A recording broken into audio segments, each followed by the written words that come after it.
Murió José Mujica. El expresidente uruguayo tenía 89 años y meses atrás había anunciado que padecía una grave enfermedad.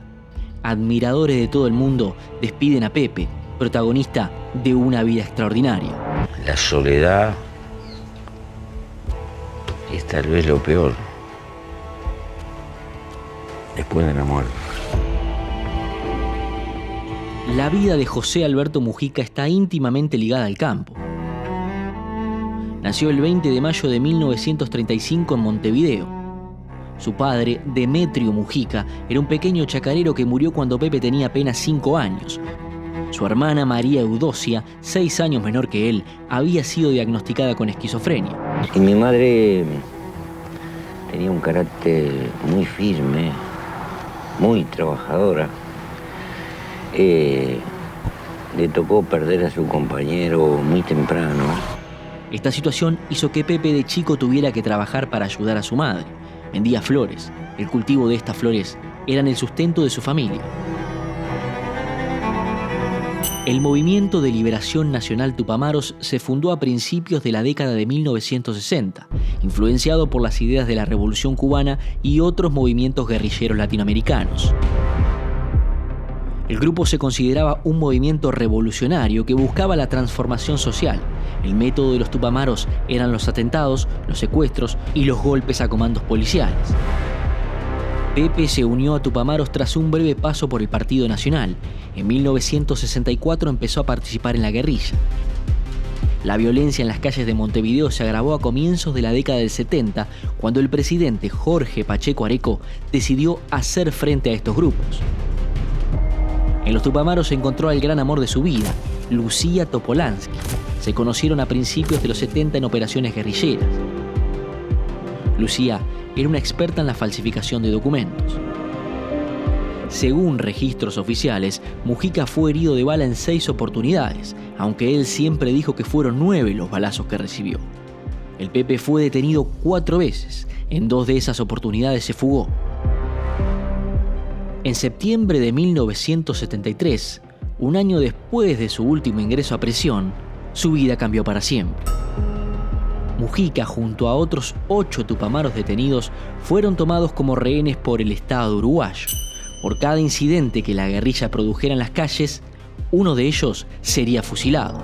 Yo estuve 7 años sin poder leer, no me dejaban leer. Entonces tuve que inventarme algunas disciplinas. Y el enemigo más grande lo tenía adentro. Y también adentro tenía el amigo más grande, las dos cosas. Este evento marcó el inicio de un martirio, un cautiverio en condiciones infrahumanas que duraría 12 años. La dictadura cívico-militar instaurada en Uruguay en 1973 implementó un esquema de aislamiento total para con los 9 referentes tupamaros. Los detenidos fueron divididos en grupos y mantenidos en condiciones extremadamente severas, sin comunicación con el exterior ni entre ellos. Mujica siempre dijo que no guardaba rencores por sus años en prisión, pero en la cárcel vivió una situación parecida al infierno: privación de alimentos, pésimas condiciones de higiene, torturas y, lo peor, el silencio.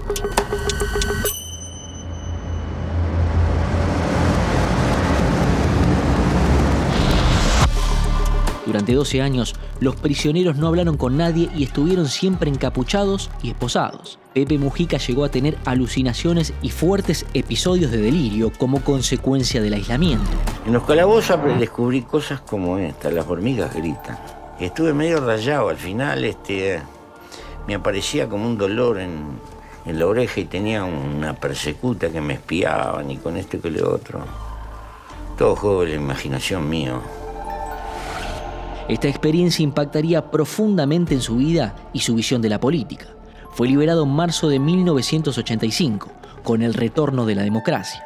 Lo primero que hizo al salir de prisión fue contactar a Lucía, con quien durante su cautiverio apenas había podido intercambiar una sola carta. Después de salir de la cárcel, Mujica se propuso seguir haciendo política. En 1989 se convirtió en uno de los referentes del Frente Amplio. 5 años más tarde fue elegido diputado, cargo desde el cual promovió políticas progresistas. También ocupó una banca en el Senado. Por esta época empezó a ser reconocido por su estilo de vida austero.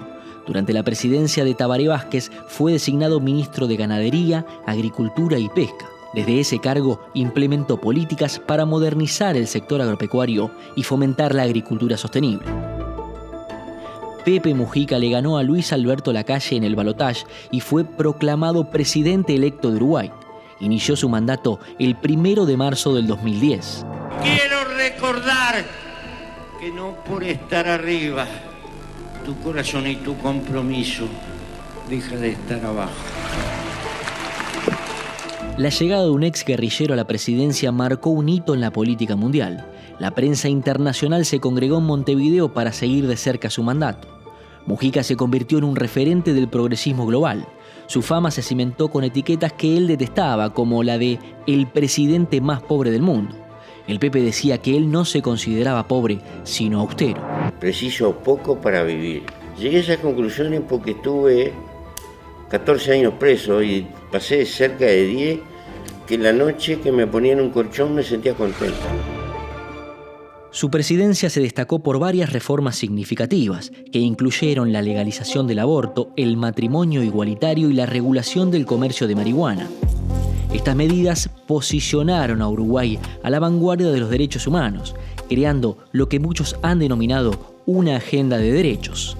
Hubo algo también que lo hizo único. Nunca vivió en la residencia presidencial. Con Lucía eligieron seguir radicados en la Chacra de la Pareja, en las afueras de Montevideo, una vivienda de 3 ambientes y techos de chapa, rodeada de una espesa vegetación. Este escenario jugaría un rol fundamental en la construcción del aura que rodeó a Mujica hasta sus últimos días. La valoración del Pepe, sin embargo, no es homogénea en su país. En Uruguay, su figura ha generado tanto admiración como críticas. Algunos sectores de la sociedad, tanto de derecha como de izquierda, cuestionaron fuertemente su pasado guerrillero y su estilo de gestión, catalogado por muchos como anárquico y más basado en el voluntarismo que en firmes políticas de Estado. Mujica siguió ligado a la política hasta el último día de su vida. Tras abandonar la presidencia, fue elegido senador por el Movimiento de Participación Popular, sector que integra el Frente Amplio. Cansado y debilitado a causa de la pandemia del coronavirus, renunció a su banca definitivamente en 2020. Hay que darle gracias a la vida. Triunfar en la vida no es ganar. Triunfar en la vida es levantarse y volver a empezar cada vez que uno cae. Detrás de su figura mediática hay más de 70 años de carrera política. Tras la confirmación de su muerte, figuras de todo el mundo lo recordaron en las redes sociales. Por odios o simpatías, Sudamérica despide a uno de los referentes políticos más importantes de su historia moderna. Mirá, cuando llegue esa señora que nos lleva, intransferiblemente, quisiera estar vivo y despierto para decirle: señora, por favor, sirva otra vuelta.